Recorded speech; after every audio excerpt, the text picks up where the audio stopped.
Olá, seja bem-vindo ao plenário, que hoje abre espaço para falar de coragem, de escuta, de transformação. Neste mês de agosto, em que o Brasil se veste de lilás, para lembrar a importância de combater a violência contra as mulheres, a gente recebe aqui alguém que ousou enfrentar mitos, romper silêncios e criar caminhos para quem mais precisa. Eu sou Josi Gonçalves e no episódio de hoje eu recebo a psicóloga Anne Cleiane Alves, que também é coordenadora de políticas públicas para mulheres da Prefeitura de Porto Velho. Eu te convido a ficar conosco. O plenário está começando.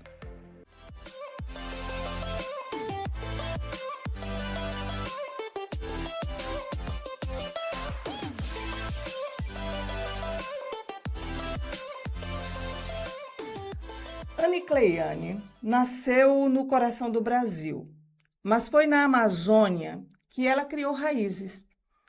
Chegou a Porto Velho ainda criança, quando o mundo parecia grande demais e o futuro uma estrada aberta. Cresceu cercada por rios, histórias e cedo por silêncios que gritam. Silêncios de meninas e mulheres que carregam dores escondidas. Na faculdade de psicologia, descobriu que ouvir pode ser tão poderoso quanto falar. Formou-se com a certeza de que queria ser ponte entre o trauma e a cura. Foi além. Mergulhou na neuropsicologia, especializando-se em reabilitação e avaliação. Anne não se contentou em apenas atender. Criou a Associação Filhas do Boto Nunca Mais, que enfrenta um mito amazônico para dar voz a meninas violentadas. Um gesto que desafiou tradições e salvou vidas. De lá para cá, ela se multiplicou em frentes. Atuou em conselhos, presidiu debates, acolheu vítimas, enfrentou o medo de frente. Sua coragem a levou a Brasília, São Paulo, a programas de TV, a palcos, onde denunciou e inspirou também. Hoje, como coordenadora de políticas públicas para mulheres da Prefeitura de Porto Velho e também como CEO e presidente do Instituto Banzeiro da Amazônia, o IBA, carrega uma missão que não cabe em cargo. Quer ruas seguras, ônibus que parem onde a mulher quiser, redes que acolham sem julgamentos. Quer que cada mulher saiba que não está sozinha. Anne é uma dessas que não pede licença para mudar o que precisa ser mudado, porque para ela a política pública não é número em planilha, é vida que continua. Anne, isso é o que eu encontro sobre você nas redes sociais, na internet, mas quem é você longe dos cargos, longe da internet? Aquela Anne que sua família e os amigos mais íntimos conhecem e sabem quem é. Olha, calma aí. Calma, porque, gente, que mulher. Eu já sabia que ela era uma comunicadora maravilhosa, mas é, é palpável. Eu pude sentir cada palavra. Fico Eu feliz. fico honrada. Eu agradeço de coração. Que dia lindo, que momento lindo. Muito obrigada. Já me sinto honrada pelo convite de poder estar aqui com você. O Brasil veste lilás e nós precisamos, quanto Rondônia, mais do que nunca, vestir lilás. Que as ocupações de Rondônia nos rankings sobre violência contra a mulher e de Porto Velho em agressão sexual, infelizmente, sempre está encabeçando. E a gente precisa realmente falar sobre isso. Mas depois de ser descrita de uma maneira tão linda, tão energética, falar quem sou eu. Anne despida dos cargos, Anne longe dos comitês ou dos conselhos que representa. Eu tive essa dúvida durante um tempo. Em 2021, eu era presidente de conselho, eu era presidente da Associação Filhas do Boto Nunca Mais. Eu era coordenadora do Fórum da Criança e do Adolescente. Eu estava na rede de enfrentamento de violência sexual contra criança e adolescente municipal e na estadual. Eu representava o CRP também em alguns comitês. E chegou um momento que eu quis saber quem era eu. Porque era tanta luta, era tantas histórias, e eu tinha um ponto específico no meio disso tudo. Quando eu cheguei para o meu terapeuta em 2019, eu falei para ele: eu não tenho nada, eu não construí nada. Eu ainda não tinha noção do que estava sendo feito, mas eu também percebi com tudo isso, quando eu me perguntei quem era a Anne Cleiane, que eu era muito convidada para trabalhos voluntários. Mas eu já estava em vulnerabilidade financeira, porque eu não era contratada para os trabalhos, sempre era voluntariamente. E aí eu tomei uma decisão dolorida e ousada, que era passar um tempo fora de Porto Velho. Eu precisava estar por fora, olhar de fora e saber quem era a Anne Cleiane, fora de todas essas pressões e de todos os cargos e de todos os títulos. Então eu fui para São Paulo para dar aula, dei aula na faculdade Anhanguera. E dando aula, pude tirar um tempo para mim. Dava aula de psicologia, de fenomenologia. E tirando um tempo para mim, doeu muito, porque eu era tudo aquilo que eu fazia o tempo todo. Era como se tivesse um vazio em mim. E eu ficava me perguntando quem era eu, então, já que ali eu era uma professora. E foi um tempo de introspecção, de muita meditação. Desenvolvi a rotina de meditar nessa época e foi um hábito muito bom. É um hábito bom que eu consegui nutrir. E aí, junto com a terapia, eu comecei a ver que eu era uma pessoa, mas uma pessoa sonhadora. Uma pessoa e eu digo sonhadora porque eu costumo repetir uma legenda sempre nas coisas do meu Instagram, que é: eu tenho um sonho. Para mim, essa frase tem um peso muito forte, porque a gente primeiro sonha, depois a gente projeta e depois a gente materializa, mas as coisas só nascem se for do sonho. E aí eu percebi que eu sou essa pessoa. Eu sou uma pessoa sonhadora, executora, que gosta do silêncio também, que gosta da introspecção, que adora a solitude em momentos certos e que é apaixonada pela família, pela minha mãe. Minha mãe Sônia, onde eu vou, eu falo que eu é quem me precede. Eu sou quem eu sou porque eu fui colocada no mundo por uma mulher muito grande, muito linda e com muita cheia de força. Então, eu sou filha da dona Sônia, eu sou irmã do Alfredo, da Marcela, da Rosane e da Renata. E eu tenho amigos incríveis e sou uma mulher sonhadora. Que bacana ouvir isso de você. Essa é você. Essa sou eu. Falando sobre sua trajetória e suas motivações, eu queria que você nos contasse por que que você decidiu criar a Associação Filhos do Boto Nunca Mais. Sim, eu em 2011 eu tive um feliz reencontro com essa professora depois de quase 15 anos.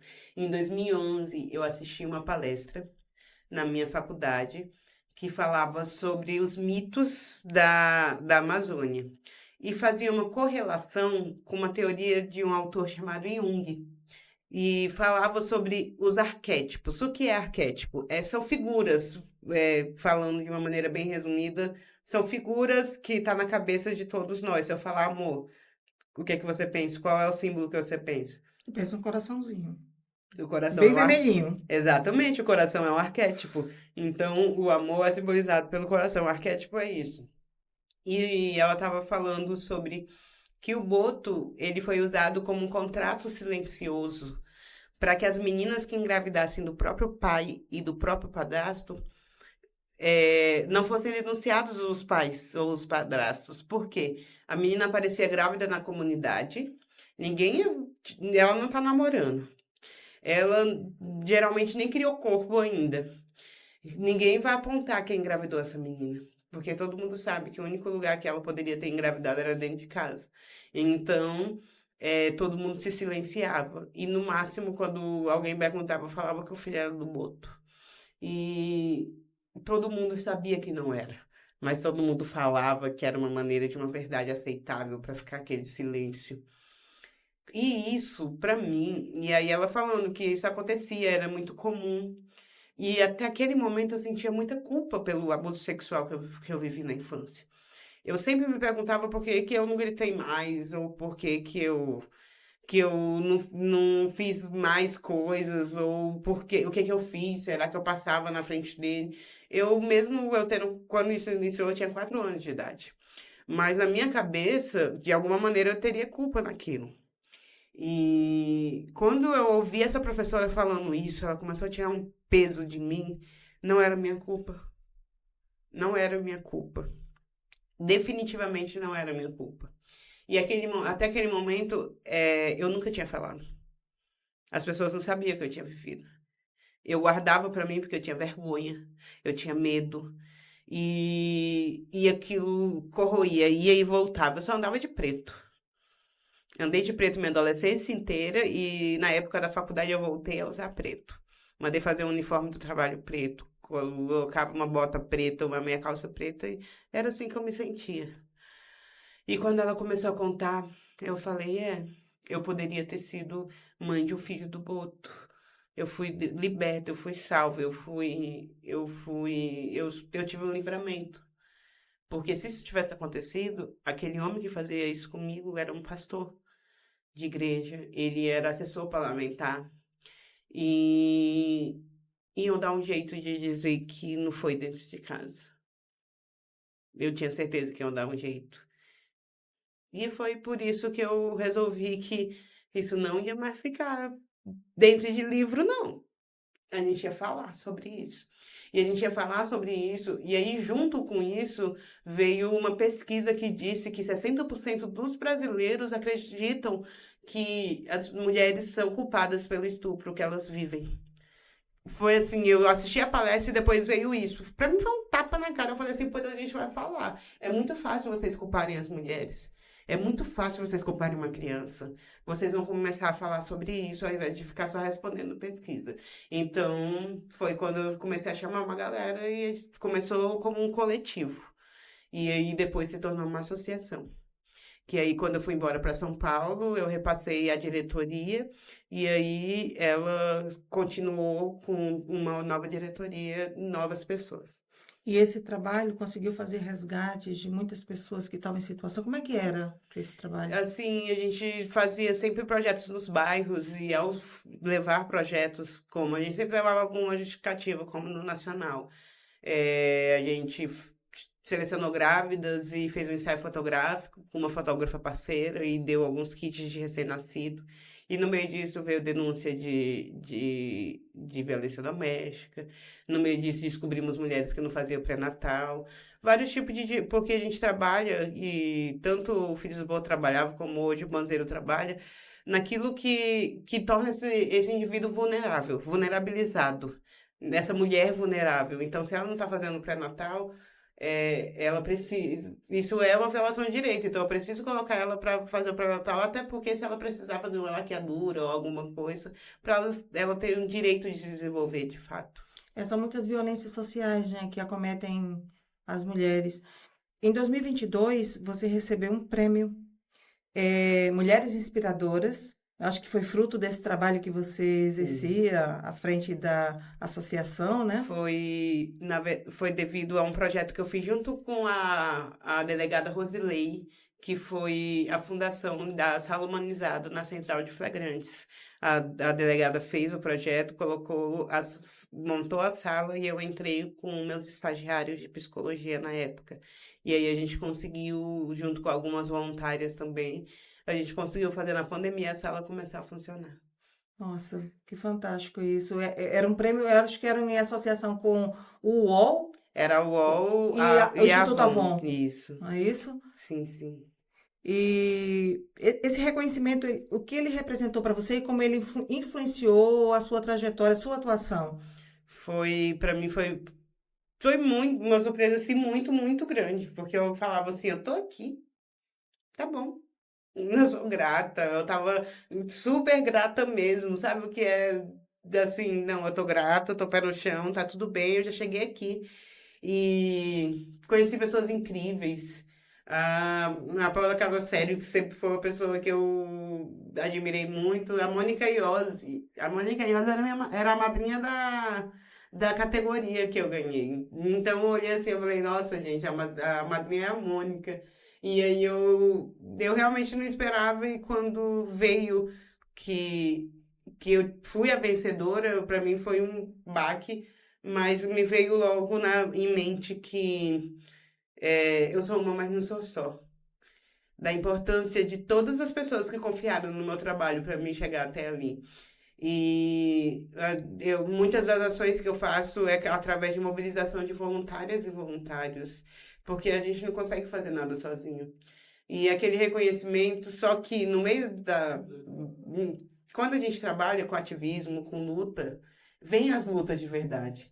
Então sempre faltava alguma coisa para alguém, sempre tinha alguém para criticar, sempre tinha alguém para falar alguma coisa de que tá fazendo muita frilura, tá aparecendo demais, sempre tinha alguém para achar que é muito, não precisa ficar falando disso toda hora. Parece que tinha gente que se incomodava muito, porque a gente está falando, 2022, a gente está falando de antes da pandemia, que a gente estava vivendo, depois um pouco da pandemia. Então, nasceu antes da pandemia. E no meio, tudo que está iniciando, tudo que está crescendo, leva pedrada e é muito normal. E quando veio o reconhecimento, eu falei assim, caramba, a gente está indo no caminho certo. A gente tem que falar mesmo. É necessário que isso entre na roda, que as pessoas estejam falando sobre isso.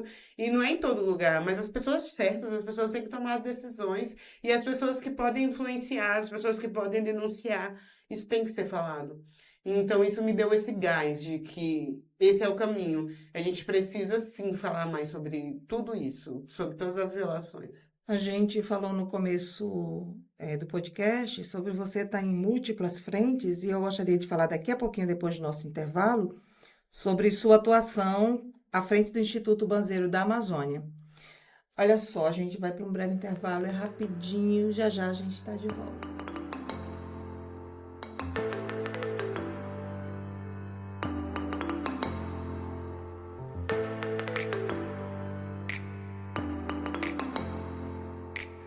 Olá, estamos de volta com o plenário. Eu sou Josi Gonçalves e hoje eu entrevisto Anne Cleiane, psicóloga, coordenadora de políticas públicas para mulheres aqui do município de Porto Velho.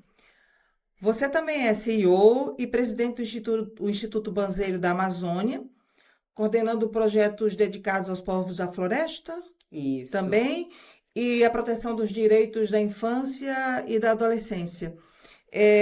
Como essa liderança à frente desse instituto, ele dialoga com sua trajetória como psicóloga? Sim, o Instituto ele nasce com a necessidade de ampliar, porque eu não posso falar só com mulheres, sobre violência contra mulheres. Eu preciso que homens também estejam empenhados nisso, que estejam dedicados a isso, que pensem intencionalmente nisso. E não, chegou um momento que não dava mais para lutar pelo direito das mulheres, ainda mais eu morando em Porto Velho. Eu tendo o contato que eu tenho com a população ribeirinha, o contato que eu tenho hoje com a população indígena, e vendo o sofrimento psíquico. E quantas meninas que acabam sendo exploradas sexualmente no meio de atividades ilegais de extração, seja de ouro, seja de madeira, seja do que for, se for ilegal. Tem pessoas criminosas ali, tem pessoas muitas que exploram das meninas nesses leitos. E isso preocupa muito, porque não dava mais para lutar pelo direito das meninas sem lutar pelo direito do meio ambiente, sobre o estatuto da natureza, sobre o bem viver. Bem viver é uma filosofia. E quando eu começo a entender as questões de segurança alimentar, porque não adianta eu tirar uma menina só de um lar abusivo e essa menina passar por insegurança alimentar, ou acreditar que comer um monte de industrializado é o suficiente para nutrir. Então, o Instituto, eu começo a conversar sobre isso. Eu tinha acabado de chegar de São Paulo e vários colegas diferentes falando comigo sobre a necessidade de ter algum instituto que dialogasse com toda essa população e que não tirasse o princípio fundamental, que é o direito da criança e do adolescente. Então a gente resolveu juntar uma galera e fundar um instituto. A gente ainda está engatinhando, é muito neném, tá? Os terrenos que a gente quer alçar são terrenos muito grandes, então a gente precisa se estruturar, a gente está fazendo essa base, está formando essa base, a gente tem os projetos à frente e tem os projetos que a gente acompanha junto. Então, assim, é o desafiante, eu estudo muito, porque liderar um instituto, eu tenho pessoas na diretoria, como o Vinícius Miguel, como a Verônica, que é assessora de comunicação, Maria Tereza Castelo Branco. Então, assim, eu tenho a Margarete, que é a vice-presidente, é referência nacional em emergências de desastres, ela que fez todo o acolhimento do voo da Gol quando aconteceu aquela tragédia. Então, eu tenho pessoas assim, com muito cacife, e eu preciso estar estudando. Fiz curso ESG, já tinha uma noção, mas eu fui estudar mais tecnicamente, fui estudar mais a profundo cada ODS da ONU, e é questão de se capacitar tecnicamente mesmo para poder alcançar o que o Instituto almeja alcançar. Eu não tenho a menor dúvida que você vai chegar lá.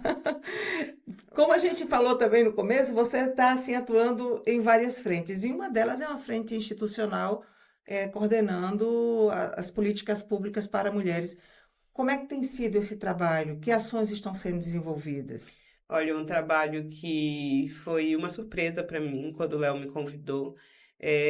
Eu não tenho padrinhos políticos, então eu não tenho exatamente pessoas que abririam, possibilitassem essas portas, mas eu tenho um currículo. E foi isso que ele disse que chamou a atenção dele para me convidar para estar à frente dessa pasta. E é a primeira vez que eu estou de maneira institucional assim, mas eu brinco que finalmente alguém está me pagando para fazer o que eu sempre fiz, voluntariamente por Porto Velho. Sempre fiz, mas é voluntário, agora estou recebendo. E fico feliz com isso.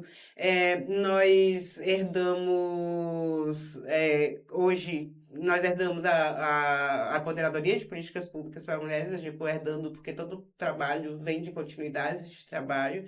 E a gente tem algumas frentes, como o nosso Departamento de Políticas Públicas para Mulheres, tem trabalhado muito a questão dos bancos de dados, formulado os bancos de dados das nossas empreendedoras, formulado os mapeamentos para entender o que nossas empreendedoras precisam, porque a gente precisa capacitar.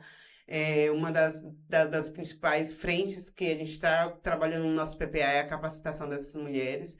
Então, junto com a Centel, que é a antiga Sindistu, já tem vários cursos oferecidos.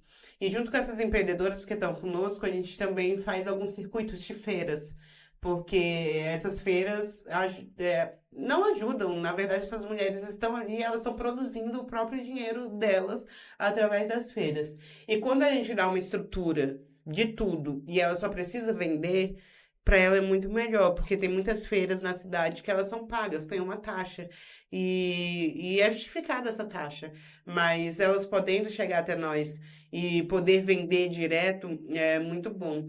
A gente também trabalhou bem recentemente no Dia da Mulher Negra Caribenha Latino-Americana a questão das mulheres negras, das mulheres transistas, que virou profissão recentemente, só esse ano que virou profissão. E a gente são mulheres que estão ainda na informalidade, a sua maioria. E a gente fez todo um cadastro, fez um café da manhã com elas, para que a gente pudesse cadastrar elas, ter elas próximas, para que a gente também trabalhe essa questão das capacitações delas e das consultorias que elas precisam, até mesmo para sair dessa questão da informalidade. A gente também esteve à frente em uma frente junto com a SOS Ribeirinho, construindo protocolos de abrigos, porque a gente aprendeu muito com o Rio Grande do Sul, que os abrigos precisam ter protocolos, precisam ter regras para que as crianças, os adolescentes e as mulheres sejam protegidas. Então, a gente fez toda essa construção junto com a Defesa Civil dos protocolos dos abrigos, para que onde eles estivessem abrigados pudesse ter essa segurança e não tivemos nenhum tipo de incidência, nem acidente, nem coisa do gênero. Também trabalhamos o mapeamento das mulheres, a gente tem um projeto chamado Coordenadoria com Você, onde geralmente as reuniões que é necessário, que a população pede para a gente fazer, a gente não pede para a população se deslocar até o nosso gabinete, a gente vai até onde eles estão para poder ouvir, para poder colher, para poder principalmente pôr no nosso PPA para prever esse orçamento. E a coordenadoria tem fechado, então a gente tem trabalhado junto com, como a gente é uma coordenadoria que tem que trabalhar de maneira integrada as outras pastas, a gente tem trabalhado também a questão junto com a SEMAI, que é a Antics-Temasf, toda a questão do acolhimento das mulheres no CREAS Mulheres, nas casas-abrigos, porque são instituições que é necessário todo um acompanhamento e um acompanhamento cotidiano. Tem também a outra frente, que é o Conselho da Mulher, que está passando por um processo de regularização. E também é uma frente, a frente onde a gente tem o cadastro das associações, das ONGs, dos projetos que trabalham com mulheres. E é necessário também não só o acompanhamento, mas o fortalecimento dessas instituições para que a gente consiga chegar na mulher da ponta. A gente também tem feito parte de alguns fóruns populares, como o que aconteceu recentemente no Orgulho do Madeira, que foi o Conectando Periferias, que trouxe para a gente realidades muito doloridas dessas mulheres que têm seus filhos negados em cursos de aprendiz ou até mesmo em entrevista de emprego, porque moram no Orgulho do Madeira. As pessoas têm excluído essas pessoas. Quando diz que moram no Orgulho, automaticamente eles falam que a vaga foi preenchida. Então, essas dores dessas mães, a gente também tem trabalhado em diálogo com a Centram para a questão que já é lei em Porto Velho, a questão do ônibus parar depois das 10 em qualquer lugar, para embarque ou desembarque para as mulheres. Também estamos mapeando, junto com a Polícia Militar, os principais pontos de Porto Velho que tem mais crimes. Porque junto com a Indu e junto com a CEMUSB, a gente também vai fazer um trabalho, que aí quando a gente entregar vocês vão ver. Junto com a Indu e com a CEMUSB, a gente também está fazendo um trabalho para garantir mais seguranças para as mulheres nas nossas ruas. E para o ano que vem, e aí já é um orçamento previsto, já é nosso planejamento, vai ter muito mais ações pontuais para a população, porque agora a gente já consegue prever isso de maneira orçamentária.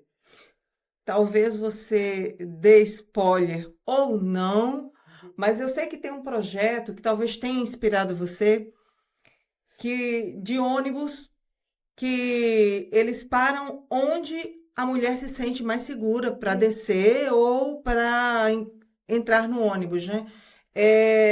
Isso inspira você? Esse projeto inspirou você de algum modo? Na verdade, na época que essa lei foi aprovada em Porto Velho pelo vereador, eu fui uma das interlocutoras, estive junto com ele, estive buscando, pedi, e é uma coisa que eu já tenho no meu coração. E sim, inspirado em outros projetos que na época já tinha, mas eu creio que já tem mais de 7 anos que essa lei foi aprovada, aquela lei que nunca pegou, aqui em Porto Velho. Aqui em Porto Velho? Sim. Já tem essa lei? Já tem essa lei. E nunca foi aplicada? Nunca foi aplicada, até agora. Até agora. E aí, na verdade, de acordo com o que a gente conversou com a Centram, os ônibus já fazem, só que agora a gente está trabalhando na questão da conscientização da população, porque não é que os motoristas não param, é que a população não pede e acaba que fica por isso mesmo. E então agora a Centram está trabalhando, está se organizando para fazer toda essa campanha de divulgação, de conscientização, para que a mulher saiba que ela pode, que aqui em Porto Velho ela pode subir, ela pode descer em qualquer local que ela se sinta mais segura. Acho que muitas mulheres não têm conhecimento disso, Não né? tem. Que bom que a gente vai ser um vetor aí de informação. Sim, um dos primeiros, porque ainda está na comunicação sendo elaborada a campanha e aqui em primeira mão a gente está trazendo. Olha só, daqui a pouquinho a gente vai conversar sobre que tipo de ações a Coordenação de Políticas Públicas para Mulheres está pensando, já que a gente tem aqui, nós ocupamos a vergonhosa posição de 5º município onde mais acontecem estupros de mulheres em todo o país. É daqui a pouquinho, não perca.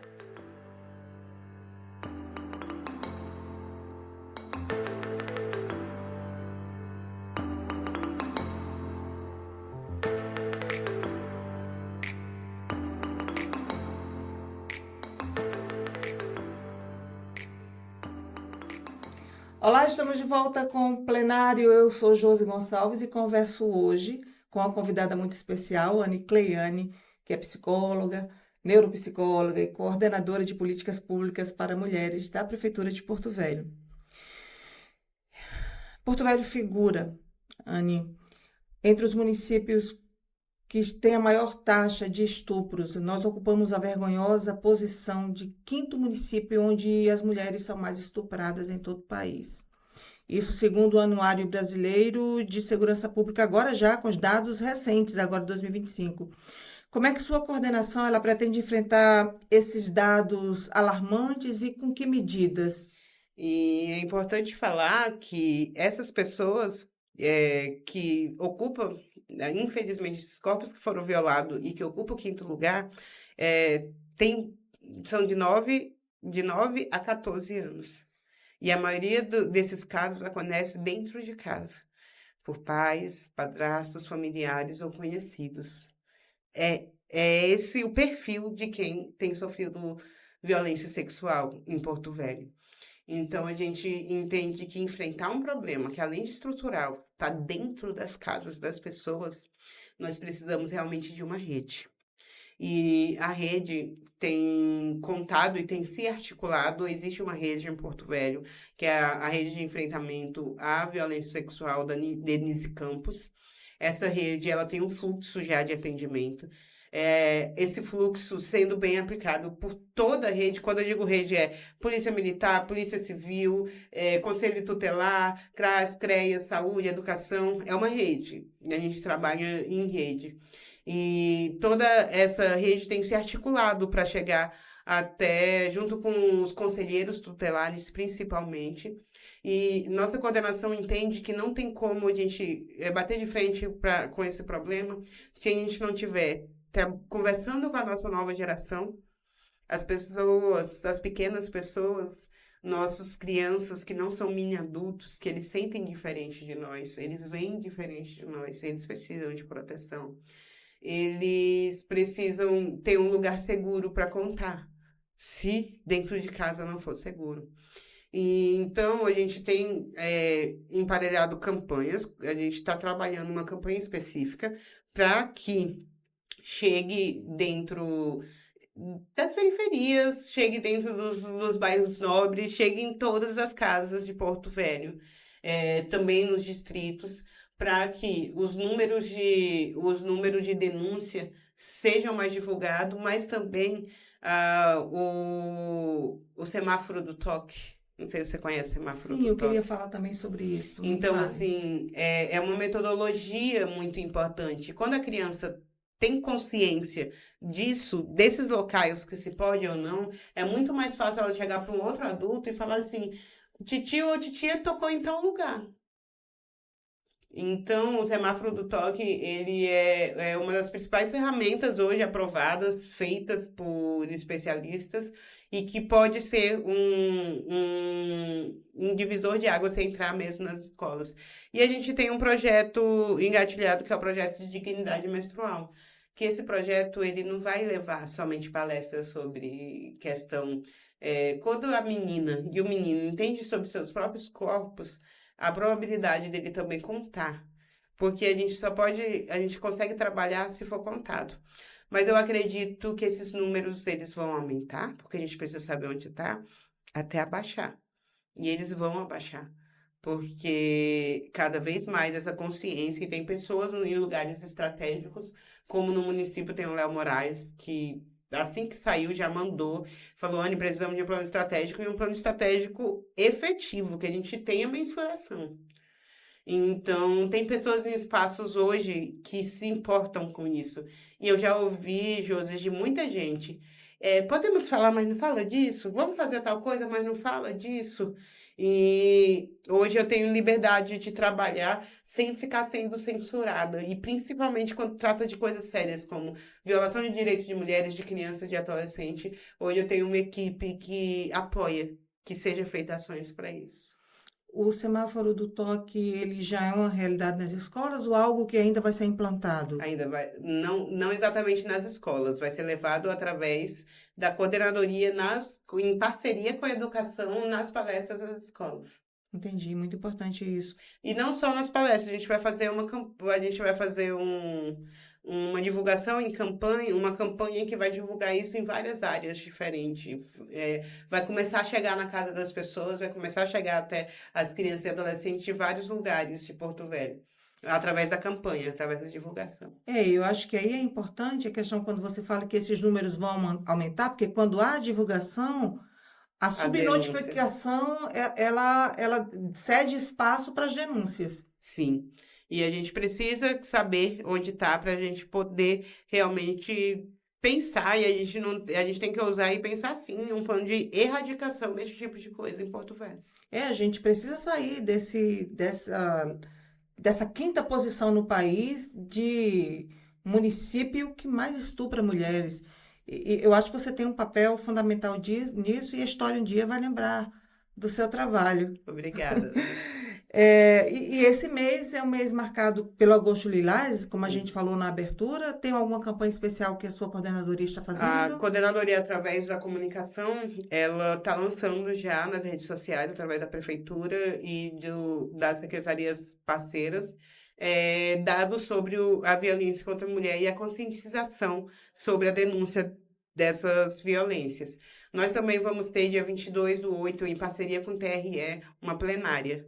Uma plenária que a gente vai construir um documento, a gente está chamando lideranças e representantes de movimentos sociais. A gente tem aí a Ana, que é da FECALBE, que é da Federação de Cultos Ameríndios, africanos e de Rondônia. A gente tem a Val Massacra Caritiana, que também vai estar com a gente para trazer essa face. Então, a gente tá juntando uma galera que sabe o que fala, que representa a sua periferia, que representa a sua religião, para que elas possam trazer para a gente e juntas a gente pensar em estratégias. A gente precisa construir estratégias, mas a gente precisa ouvir quem está na ponta, quem está vivendo também, para que essas estratégias sejam assertivas. Então, ali a gente vai fazer uma plenária, você está convidada, inclusive. Obrigada. Eu vou. A gente vai fazer uma plenária, com a plenária a gente vai construir um documento e um pequeno plano de ação de coisas que a gente precisa fazer pontuais, mas que vai fazer a diferença na vida dessas mulheres dentro dos territórios que elas estão vindo representar com a gente. Olha, tinha um monte de outras coisas que eu gostaria de conversar com você. Infelizmente o tempo é curtinho, mas isso não significa que a gente não possa conversar uma outra vez. Para encerrar, que recado você deixa para as mulheres que, nesse momento, elas sofrem violência, mas ainda não encontraram coragem ou até condições para pedir ajuda? Eu digo para as mulheres que estão nessa situação que você é muito mais forte do que você acredita que você é nesse momento. Quando a gente tem alguém que prometeu nos amar e que nos viola, a gente geralmente fica perguntando o que tem de errado na gente. Mas eu preciso falar para você que não tem nada errado em você. A culpa não é sua de alguém que jurou te amar, te violar, trair sua confiança. E que você encontre força, seja nas suas amigas, seja na sua família, para você sair disso. Porque pode doer um pouquinho depois que você sair, mas a paz, a liberdade que você vai sentir depois compensa. Então tenham força, quebrem o ciclo da violência. Vocês não merecem viver assim. É isso. Ai, Anne, muito obrigada E por quero voltar compartilhar. sim, viu? Vai voltar. Obrigada por compartilhar a sua história com a gente, né? Muito, muito Foi bacana. ótimo. Obrigada. Olha só, você nos lembrou aqui que políticas públicas têm rosto, têm nome, têm impacto real na vida das pessoas, né? E que o que foi dito aqui hoje, eu espero que alcance as pessoas que precisam ouvir tudo isso que foi dito, né? E o plenário ele segue aberto. É, porque boas conversas, como a gente conversou agora, elas não acabam assim, elas nunca terminam, elas continuam em outros episódios, né, em outros encontros, como os que a gente vai ter daqui para o futuro. Eu queria que você fizesse suas últimas considerações, Anne. Eu quero agradecer o espaço, parabenizar pelo projeto, é muito importante estar num lugar tão acolhedor.